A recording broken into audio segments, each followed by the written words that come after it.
Wassalatu wassalamu ala man la nabiyya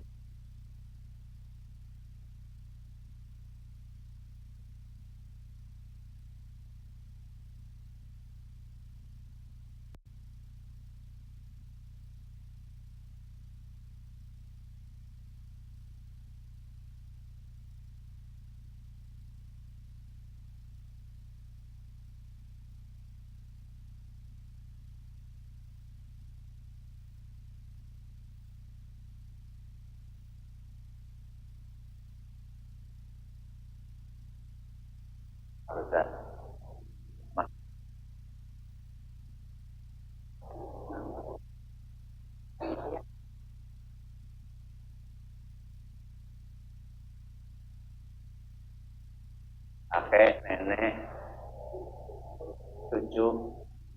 Pak D masuk nggak Pak D? Bude?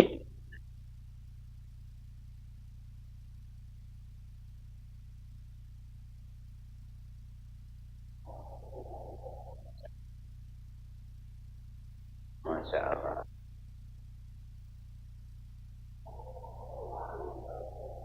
Emang untuk urusan akhirat kita harus punya cita-cita yang setinggi mungkin. Kata Nabi Sallallahu Alaihi Wasallam,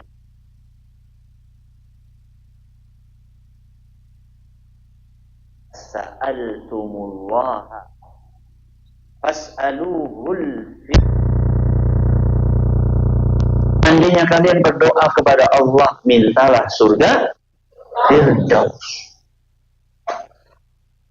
Surga Firdaus itu apa? Kata Nabi SAW, فَإِنَّهُ أَوْسَطُ الْجَنَّةِ وَأَعْلَى الْجَنَّةِ. Surga Firdaus itulah surga yang paling tinggi. Berarti yang benar kita minta surga Firdaus atau minta di emperannya surga? Yang benar yang mana? Minta surga Firdaus. Emang kita itu diajarkan di dalam agama kita untuk urusan akhirat kita pasang cita-cita yang tertinggi. Dan yang kita inginkan bukan sekedar masuk surga Firdaus, tapi masuk surga Firdaus bersama dengan semua keluarga. Pertanyaannya adalah, keluarga kita imannya sama atau beda-beda? Imannya beda-beda. Ada yang imannya tinggi, ada yang sedang, ada yang pas-pasan. Ada yang ibadahnya sekedar yang wajib-wajib saja, ada yang ibadahnya wajib ditambah dengan yang sunnah-sunnah. Ada yang hafalan Qur'annya banyak, 30 juz, ada yang juz 30. Bahkan ada yang cuma 3 surat saja. Apa itu? Tambah 4, Al-Fatihah.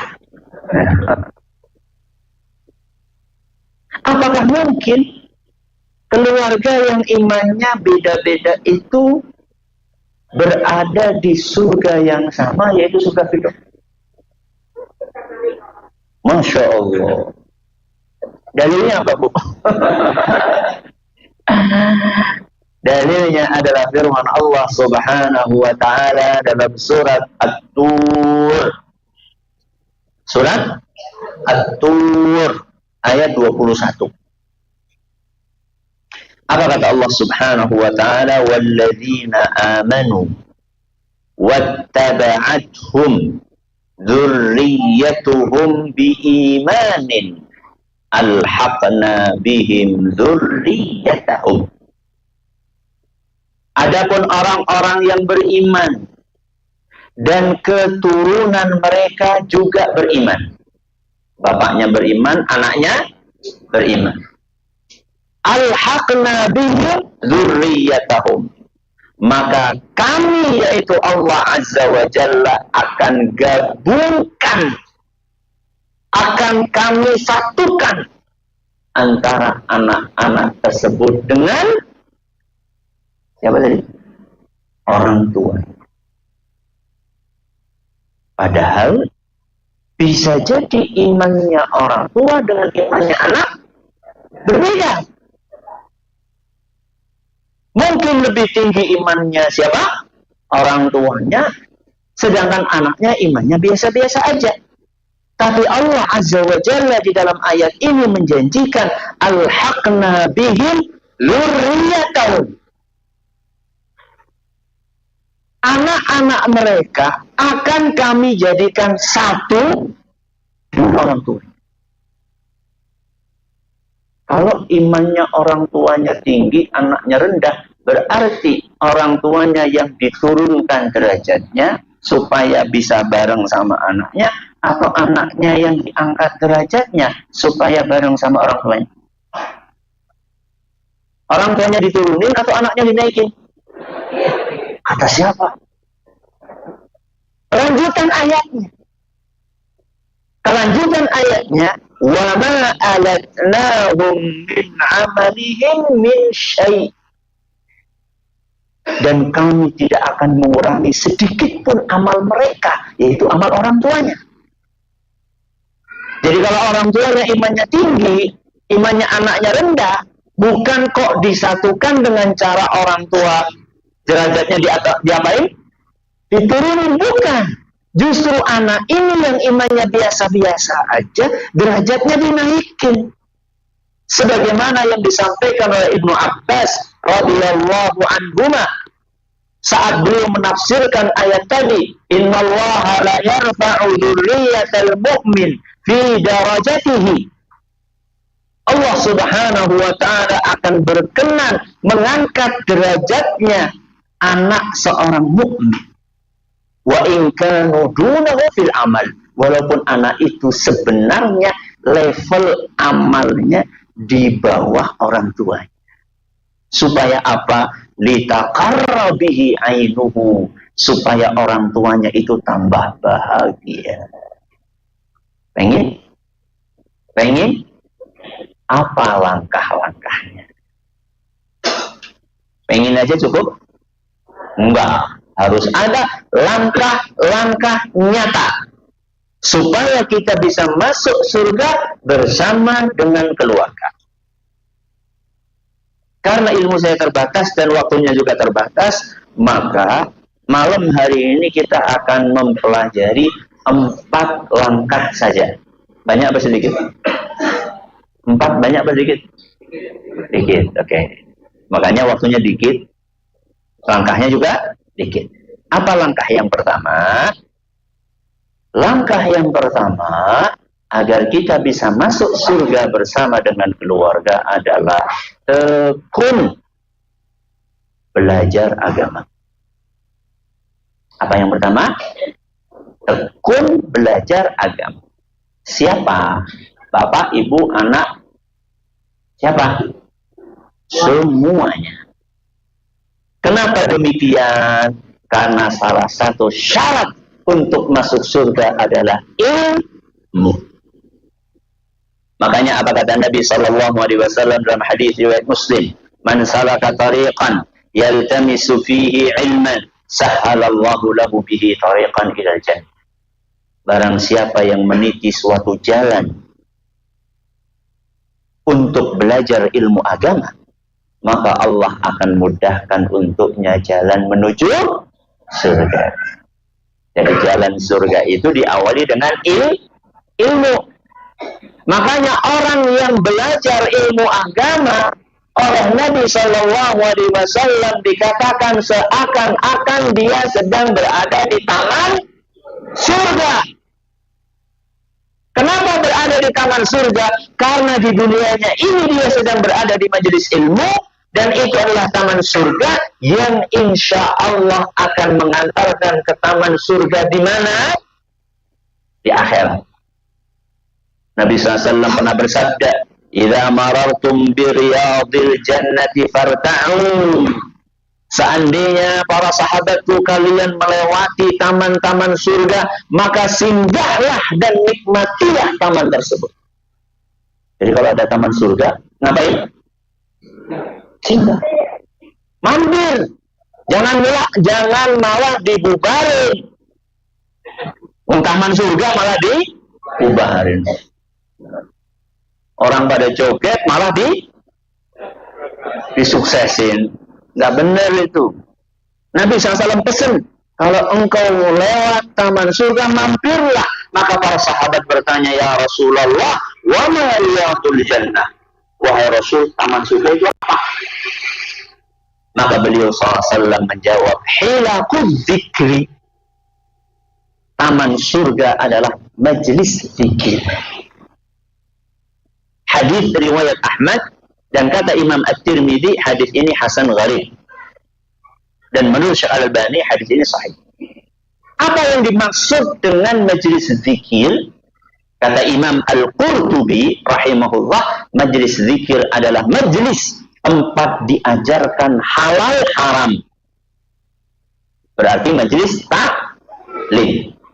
Kata Imam Al-Ghazali, beliau mengatakan majelis zikir adalah majelis yang di situ kita belajar ilmu tentang Allah Subhanahu wa taala. Mentadaburi ayat-ayatnya dan mentafakuri makhluk-makhluknya. Itulah majelis zikir. Berarti Bapak Ibu yang kami hormati, langkah pertama kita adalah rajin menghadiri majelis taklim.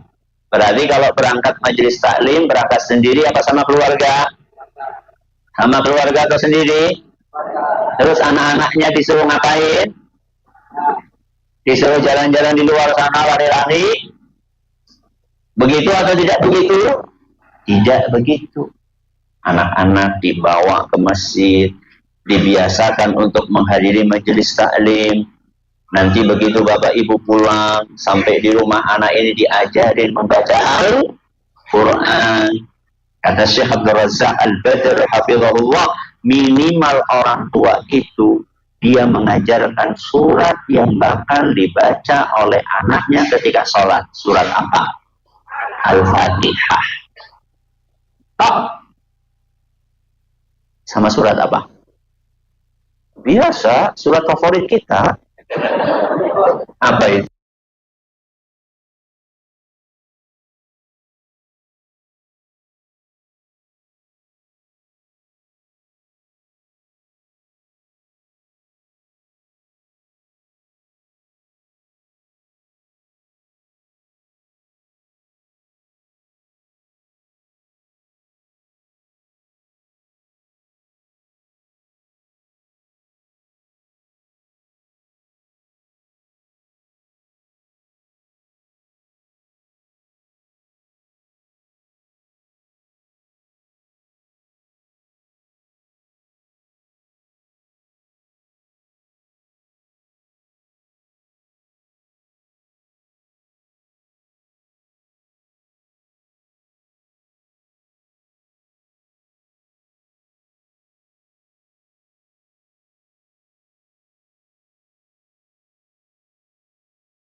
memperhatikan 4 orang yang harus kita amalkan ilmu kepada mereka.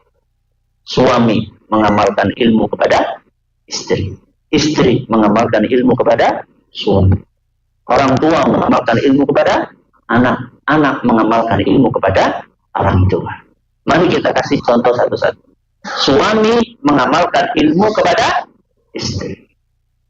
Bapak-bapak, para ikhwan, semakin banyak ngaji, maka harus semakin peduli kepada siapa? Gak boleh semakin lama ngaji malah semakin cuek. Ada suami yang cuek? Bu, ada suami yang cuek? Gak usah takut, Bu. Kalau ada bilang, padahal bapak-bapak yang kami hormati, bercanda, humble kepada istri, dianjurkan nggak dalam agama kita? Sunnah Rasul Sallallahu Alaihi Wasallam. Apa kata Nabi Sallallahu Alaihi Wasallam dalam hadis yang diriwayatkan oleh Imam An-Nasa'i di dalam kitab As-Sunanul Kubra, dan menurut Imam Al-Munziri isnad hadis ini jayyid, bagus. Kullu syai'in laisa min dzikrillahi fahuwa laghwun wa lahwun. Segala sesuatu yang tidak ada zikir kepada Allah di dalamnya adalah sia-sia. Seluruh aktivitas yang di dalamnya kita tidak mengingat Allah adalah sia-sia. Illa arba'ah khisal, kecuali 4 hal. 4 hal ini walaupun nggak ada zikir kepada Allah tidak sia-sia. Salah satu dari 4 hal itu adalah wa mula'abatuhu ahlahu. Suami yang mencandai siapa? Istrinya. Itu termasuk sesuatu yang tidak sia-sia dan dianjurkan oleh Nabi kita Muhammad Sallallahu Alaihi Wasallam. Bapak-bapak sudah bercanda sama istri atau belum? Udah atau belum? Ustaz, saya nggak bisa, Ustaz. Saya serius orangnya, Ustaz. Serius di mana? Serius di luar nggak apa-apa, sama keluarga yang humble. Ada seorang sahabat Nabi Sallallahu Alaihi Wasallam terkenal, Zaid bin Sabit radhiyallahu anhu. Siapa yang tidak kenal dengan Zaid bin Sabit? Ahli Quran. Tahu apa sikap beliau kepada keluarganya? Dituturkan dalam kitab Al-Musannaf karya Imam Ibnu Abi Syaibah. Kana Zaid bin Sabit min afkahin nasi idza khala ma'a ahlihi. Zaid bin Sabit adalah sosok yang paling humoris kalau sedang bersama dengan keluarganya. Kalau sama keluarganya sangat apa? Humoris. Wa alzanihim idza jalasa ma'al qaum. Tapi ketika duduk dengan jamaah, maka beliau menjadi sosok yang sangat berwibawa. Berarti beliau tahu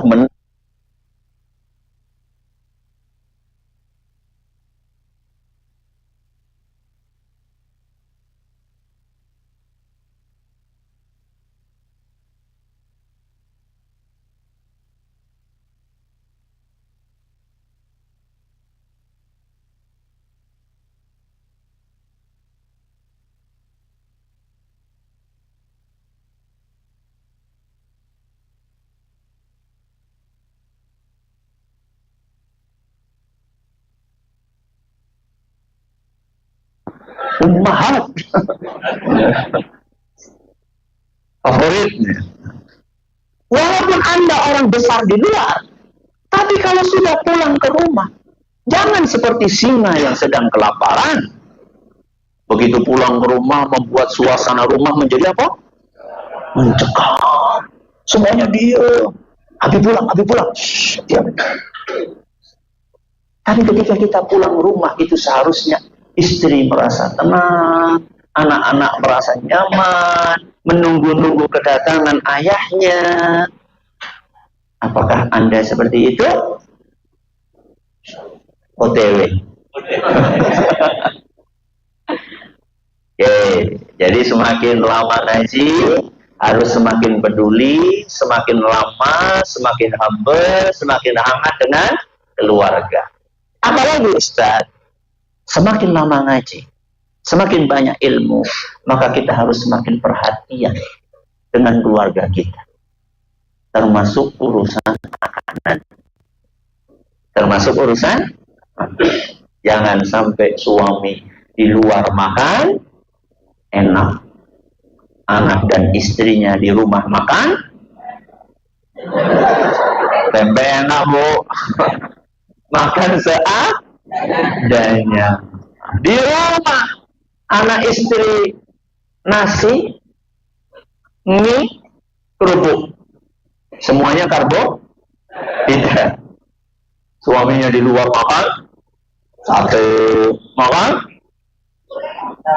gulai, makanya suaminya gemuk, istrinya gemuk juga. Jangan kan gitu. Saya ceritakan sebuah kejadian yang mungkin Bapak Ibu ada yang pernah dengar, tapi mungkin masih banyak yang belum dengar. Dalam Sahih Muslim diceritakan oleh Anas bin Malik radhiyallahu anhu. Rasulullah SAW punya tetangga orang Persia. Kalau masak enak epol. Kana tayyibal maraq. Kalau masak itu enak banget, masak daging itu enak banget. Pada suatu hari bikin masakan, pengen mengundang Rasul Shallallahu Alaihi Wasallam. Maka tetangga Persia itu datang ke rumahnya Nabi Shallallahu Alaihi Wasallam, mengundang beliau untuk makan di rumahnya dia. Begitu undangan itu datang, Nabi Shallallahu Alaihi Wasallam bertanya kepada tetangganya yang undang itu, wahadihi Aisyah diundang nggak? Siapa Aisyah? Istri beliau. Kata tetangga tersebut, la. Apa artinya la? Oh, bisa bahasa Arab ya? Lumayan. Masa udah lama ngaji gak tahu la sama naam ya. Minimal itu tahu dua itu lah. La. Maka apa kata Nabi SAW? La. La. Berarti apa? Ya udah kalau kayak gitu saya nggak datang. Kenapa? Karena istrinya nggak diundang. Ternyata datang lagi. Yang kedua kali, undang lagi Rasulullah. Nabi bertanya dengan pertanyaan yang sama. Wahalihi, Aisyah diundang nggak? Enggak. Kata Nabi, enggak. Akhirnya yang ketiga kalinya, Pak, datang lagi. Nabi bertanya, wahalihi, kalau istriku diundang atau tidak? Maka tetangga itu mengatakan, na'am. Ya udah, kalau kayak gitu, ayo kita berangkat bareng-bareng. Diceritakan oleh Anas bin Malik, faqama yatadafa'ani hatta ataya manzilah. Begitu mendapat lampu hijau, maka Nabi SAW dan Aisyah berebut, berlomba duluan sampai ke rumah tetangga. Pernah kayak gitu, Pak? Pernah kayak gitu? Gak ada yang ngundang, Ustaz.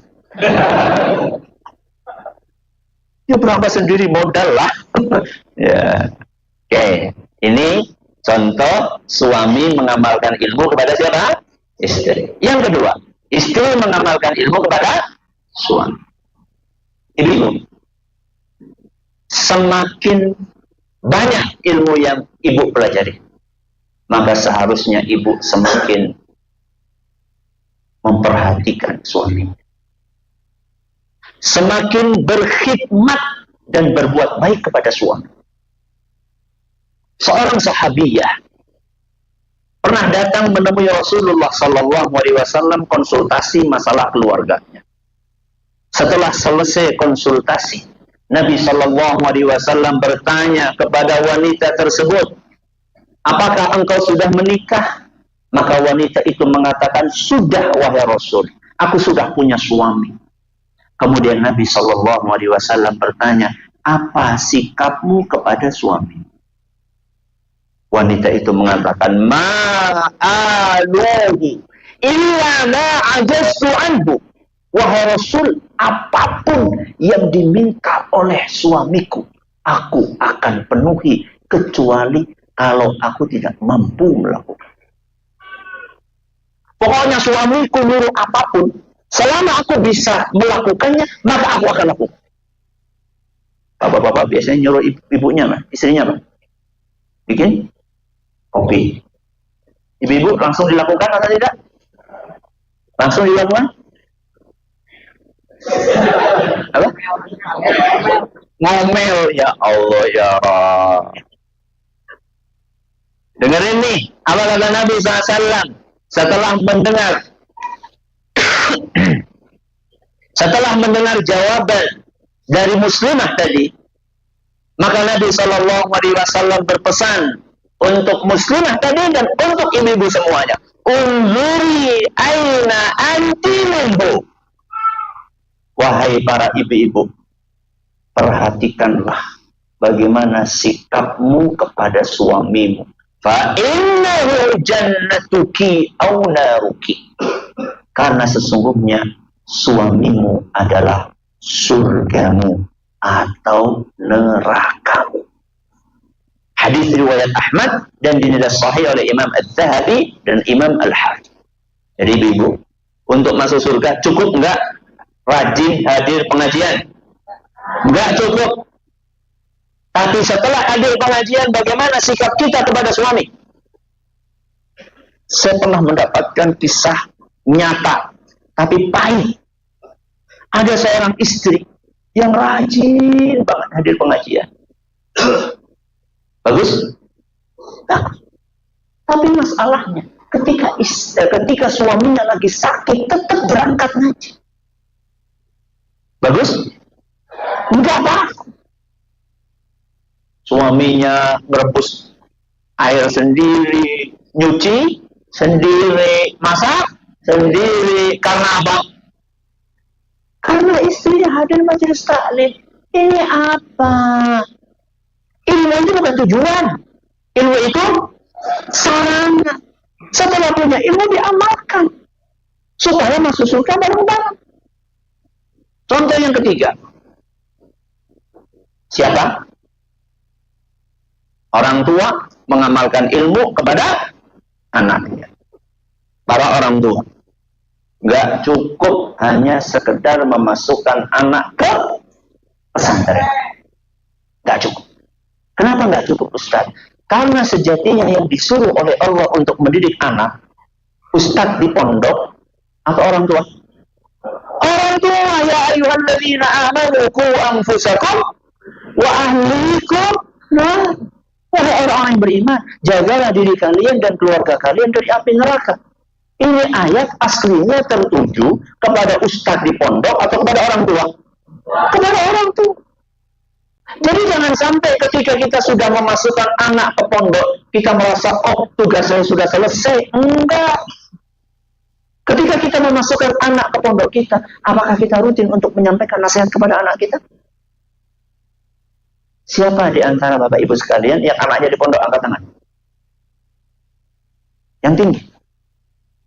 Siapa di antara Bapak Ibu sekalian yang rutin nulis surat untuk anaknya? Angkat tangan. 1, 2, 3, 4, 5. Alhamdulillah. Nulis surat. Ustaz, nulis surat. Ini kan bukan zaman bahula, Ustaz. Subhanallah, nulis surat harus kembali ke zaman purbakala gitu. Ustaz, kan udah ada telepon, kan udah ada WA. Saya tanya sama Bapak Ibu sekalian, beda atau sama nasihat disampaikan telepon WA dengan ditulis dengan surat? Sama atau beda? Apa bedanya? Bedanya, nasihat yang ditulis dengan surat itu biasanya lebih membekas.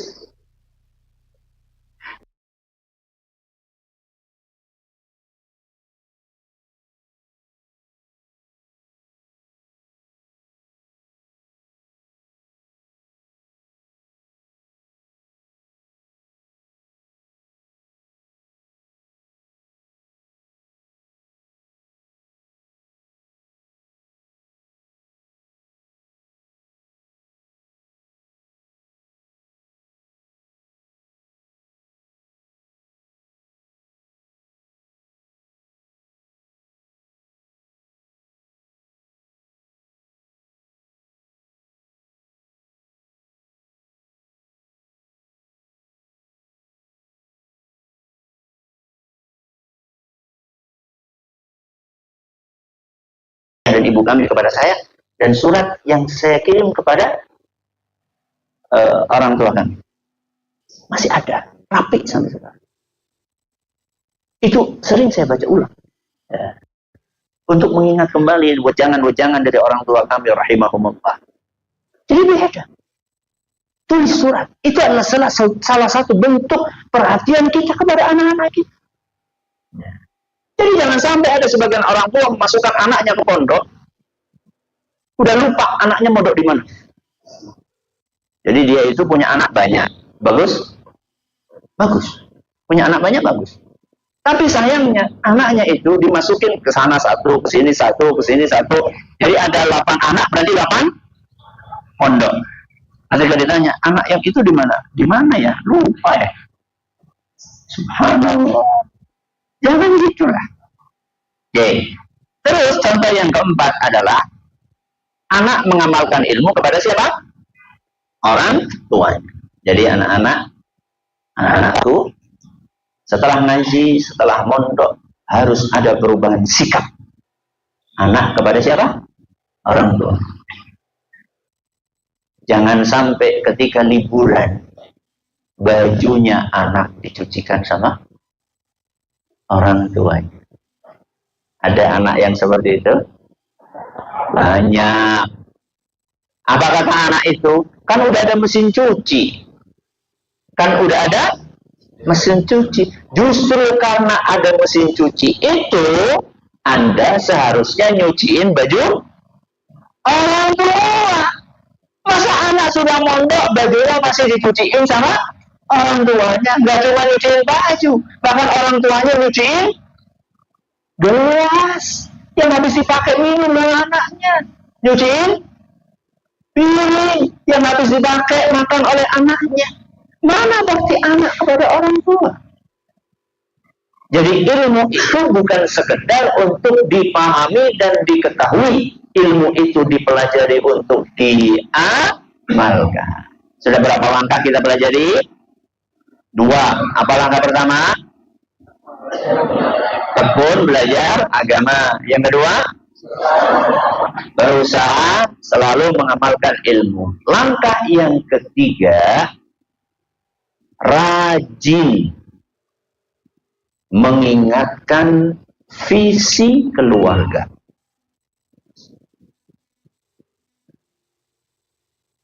Apa yang ketiga? Rajin mengingatkan visi keluarga. Keluarga Bapak Ibu ada visinya nggak? Visi siapa visi? Tujuan. Bapak Ibu berkeluarga ada tujuannya nggak? Apa tujuannya? Bersama keluarga masuk surga. Maka sering-sering ingatkan itu. Kenapa Ustaz? Karena manusia itu punya kecenderungan untuk lupa. Manusia bahasa Arabnya insan. Kenapa dinamakan insan? Karena dia sering nasia. Nasia itu artinya lupa. Karena sering lupa maka perlu diingatkan. Maka ketika mulai semangat ibadah mulai turun, kita ingatkan, ayo nak, kita kan pengen masuk surga bareng. Ketika istri mulai main HP terus, diapain Pak? Diapain? Dinasehati. Ayo kita kan pengen masuk surga bareng. Ketika suaminya, ibu-ibu mulai pelirik, tahu pelirik? Oh ya, apa ya pelirik? Kulat kelet. Kalau sebenarnya kulat kelet. Kulat kelet. Paham? Jelalatan. Kalau suaminya mulai jelalatan, ingatin, ayo Pak, kan kita pengen masuk surga bareng. Jadi kita harus sering mengingatkan itu. Jelaskan kalau anak itu masih kecil, Misalnya dia suruh setoran, kemarin semangat, sekarang males-malesan. Ayo nak, kita kan pengen masuk surga bareng. Anak itu akan bertanya, emang di surga ada apa? Sampaikan kepada anak kita, fiha ma tashtahihil anfus wa taladdul a'yun. Nah, di surga itu apapun yang kamu inginkan ada. Sampaikan kepada anak kita. Sehingga anak kita itu kembali bersemangat. Ketika iman mulai turun, pompa lagi iman tersebut dengan cara saling mengingatkan. Dan mengingatkan itu bukan hanya monopolinya orang tua. Mungkin nggak anak mengingatkan orang tuanya? Mungkin. Bapak-bapak, ibu-ibu kalau diingatkan oleh anaknya mau nggak?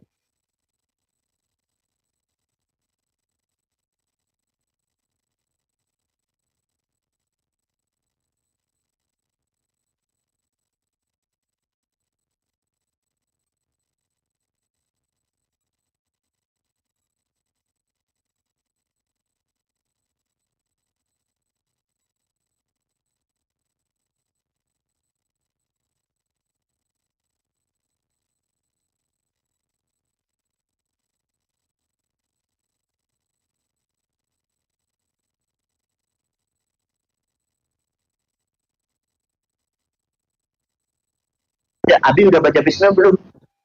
Udah. Kapan, Bi? Barusan. Kalau kita dinasihatin sama anak kita, diingatin, ucapkan jazakallahu khair.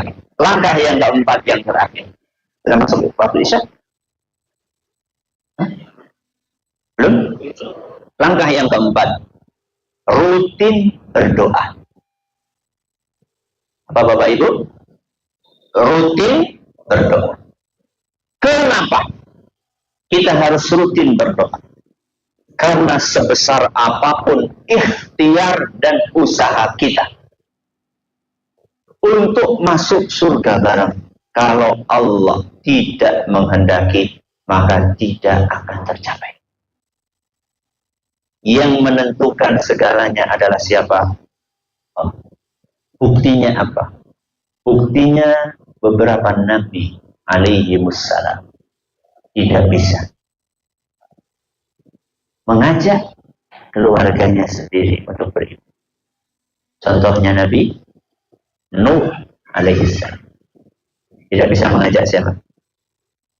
Istri dan anaknya untuk beriman. Nabi siapa lagi? Nabi Ibrahim alaihissalam gak bisa ngajak ayahnya untuk beriman. Nabi siapa lagi? Nabi Lut gak bisa ngajak istrinya beriman. Nabi siapa lagi? Nabi Muhammad sallallahu alaihi wasallam gak bisa ngajak pamannya untuk. Pertanyaannya, saya dan Anda dibandingkan nama-nama yang tadi disebutkan, imannya tinggi siapa? Mereka. Iman kita itu nggak ada seujung kukunya mereka. Maka jangan sok, jangan sombong, jangan merasa wow, saya udah lama ngaji, saya udah senior, saya ikhwan senior, saya akhwat senior. Nggak ada jaminan.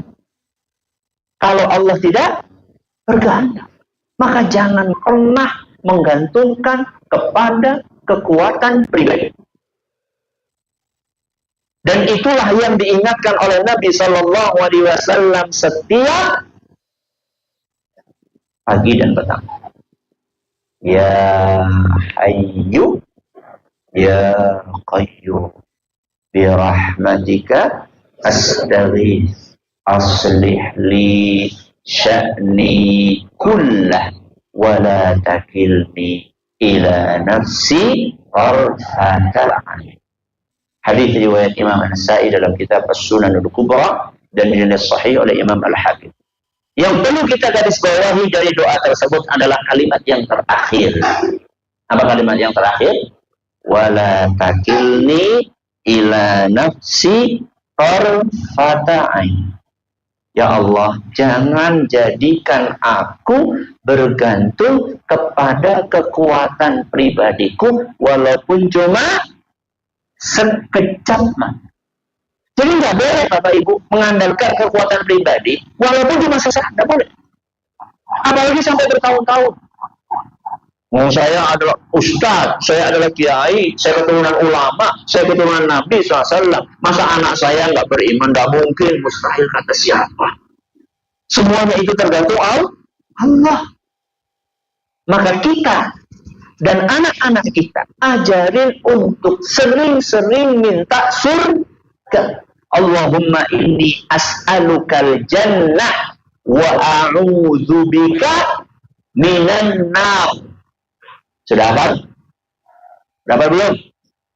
Allahumma inni as'alukal jannah wa a'udzubika minan nar.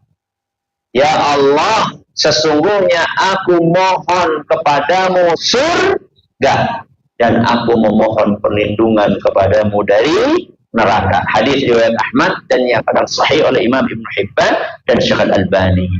Maka banyak-banyak baca doa ini.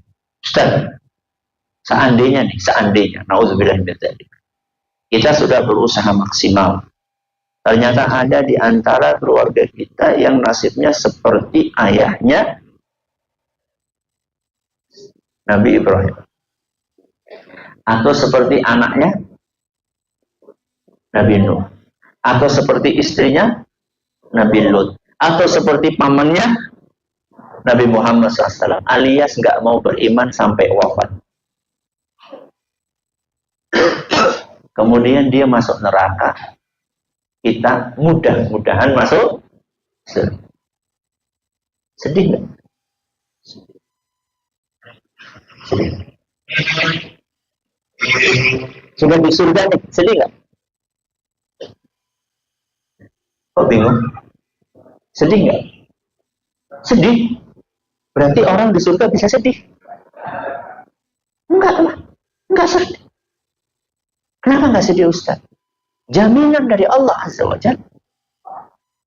Allah Subhanahu wa ta'ala berfirman, "Bala man aslama wajhahu lillahi wa huwa muhsinun, falahu ajruhu 'inda rabbih wa la khaufun 'alaihim wa la hum yahzanun." Orang yang sudah masuk surga itu enggak ada rasa takut, enggak ada rasa sedih. Ustaz, kan nggak ketemu Ustaz sama keluarganya. Iya nggak ketemu, kenapa? Karena Allah sudah memasukkan ridho di dalam hatinya. Sehingga apapun ketetapan Allah Subhanahu wa ta'ala, dia sudah ridho. Radiyallahu anhu wa radu anhu. Dia akan ridho dengan semua ketetapan Allah. Sehingga sikap ridho itu kemudian menghapuskan seluruh kesedihan. Dan nanti orang yang masuk ke surga, dia tidak kenal dengan keluarganya yang ada di neraka. Kenapa Ustaz? Karena wajahnya sudah berubah. Hitam, kelam, sehingga tidak dikenali lagi. Sebelum itu terjadi, ayo semangat mengamalkan 4 langkah. Apa yang pertama? Tekun belajar agama. Yang kedua, berusaha mengamalkan ilmu. Yang ketiga, rajin mengingatkan visi atau tujuan keluarga. Yang keempat, rutin berdoa. Semoga Allah masukkan kita semuanya ke surga bersama dengan keluarga kita. Sampai di sini pengajian kita pada kesempatan kali ini. Semoga bermanfaat untuk kita semuanya. Sudah masuk isya? Belum? Alhamdulillah. Kalau ada pertanyaan silakan. Remi? Oh.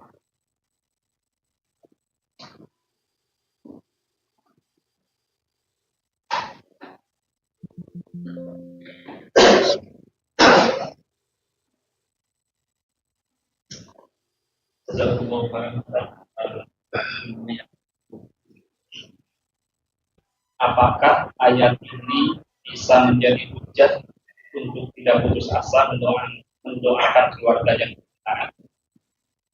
Mengenai surat At-Tur ayat 21, bagaimana ayat ini menyeimbangkan antara kasih sayang Allah dan keadilan?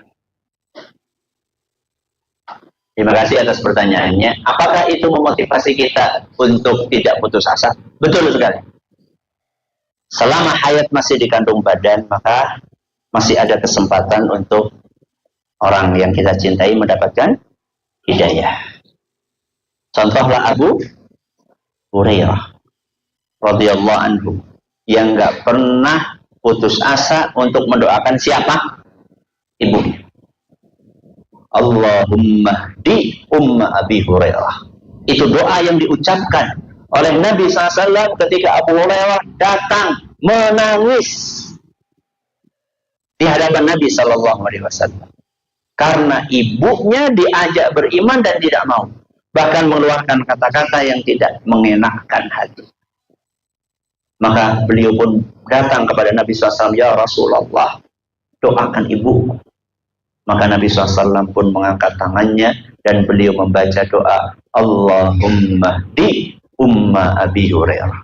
Ya Allah, berilah hidayah kepada ibunya Abu Hurairah. Begitu Abu Hurairah pulang, sampai di depan pintu rumah, ibunya berkata, anakku, jangan masuk rumah. Tunggu sebentar. Dan terdengar suara gemercik air di dalam rumah. Ternyata ibunya sedang mandi. Mandi apa? Mandi pengen masuk Islam. Begitu Abu Hurairah buka pintu, maka ibunya pun berkata, wahai Abu Hurairah, aku mengucapkan syahadat. Asyhadu an la ilaha illallah wa asyhadu anna Muhammadan Rasulullah. Jadi dahsyatnya doa.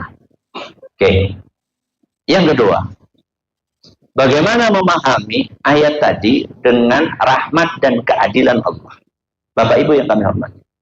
Allah Subhanahu wa taala kalau memberi ganjaran, itu landasannya adalah rahmat. Kalau Allah menghukum, itu landasannya adalah keadilan. Jadi Allah punya keadilan, punya rahmat, kasih sayang. Allah itu kalau memberikan pahala, maka landasannya adalah kasih sayang. Tapi kalau Allah menghukum, landasannya adalah keadilan. Sehingga wajar seandainya ada orang pahalanya dikit dikasih dikasih ganjaran yang lebih tinggi. Kenapa? Karena rahmat dan kasih sayang Allah. Tapi ketika Allah menghukum, maka nggak pernah Allah menghukum melebihi dosa yang dilakukan orang itu. Nggak ada ceritanya. Kenapa? Karena ketika Allah menghukum, landasannya adalah keadilan. Begitu cara menggabungkannya. Semoga bermanfaat. Bisa dulu. Baik, silakan kalau mau adzan dulu.